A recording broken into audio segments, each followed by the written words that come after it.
আসসালামু আলাইকুম সম্মানিত দর্শক। সর্বশেষ যে ব্যক্তি জান্নাতে প্রবেশ করবে তার জন্য আল্লাহ তাআলা কি নেয়ামত রেখেছে কেউ জানে না। তার জন্য নয়ন প্রীতিকার কি লুকায়িত রাখা হয়েছে তাদের কৃতকর্মের পুরস্কার স্বরূপ। জান্নাত আল্লাহ তাআলার প্রদত্ত এমন এক রাজ্য হবে যা আমাদের পৃথিবীর তুলনায় বহুগুণ প্রশস্ত হবে।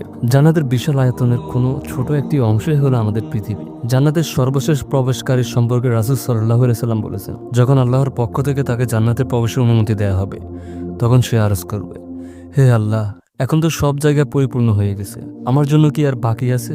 আল্লাহ তাআলা বলবেন, যদি তোমাকে পৃথিবীর সর্ববৃহৎ বাদশা রাজত্বের সমান স্থান দেওয়া হয় তাতে কি তুমি খুশি হবে?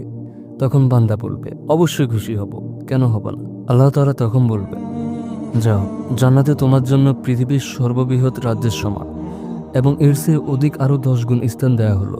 জান্নাতের সর্বশেষ প্রবেশকারীর এতটুকু স্থান দেওয়ার পরও জান্নাতের এত স্থান বাকি থেকে যাবে যে আল্লাহ তাআলা তা পরিপূর্ণ করার জন্য অন্য মাখলুকাত সৃষ্টি করবে। জান্নাতের স্তরসমূহের কথা বর্ণনা করতে গিয়ে রাসূল সাল্লাল্লাহু আলাইহি সাল্লাম বলেন, তার শত স্তর আছে আর প্রত্যেক স্তরের দূরত্ব আকাশ ও পৃথিবীর সমান। জান্নাতের ছায়াবান বৃক্ষসমূহের কথা বর্ণনা করতে গিয়ে রাসূল বলেন, একটি বৃক্ষের ছায়া এত লম্বা হবে যে কোনো আরস্য হরি শত বছর পর্যন্ত তার ছায়ায় চলার পরও তা শেষ হবে না। জান্নাতের যেদিকেই তোমরা তাকাও না কেন, নেয়ামত আর নেয়ামত থাকবে, তোমাদের চোখে পড়বে। আর এক বিশাল রাজ্যের সমান আসবাবপত্র তোমাদের চোখে পড়বে। দুনিয়াতে কোনো ব্যক্তি যত ফকিরই হোক না কেন, যখন তার সৎ আমল নিয়ে জান্নাতে প্রবেশ করবে তখন সে সেখানে এমন অবস্থায় থাকবে যেন সে বৃহৎ রাজ্যের বাদশা। জান্নাতে রোগ, বার্ধক্য বা মৃত্যু হবে না। যদি জান্নাতের হুরেরা পৃথিবীর দিকে একবার তাকায় তাহলে পূর্ব পশ্চিমের মাঝে যা কিছু আছে সব আলোকিত হয়ে যাবে এবং পৃথিবীকে সুগন্ধিময় করে দেবে।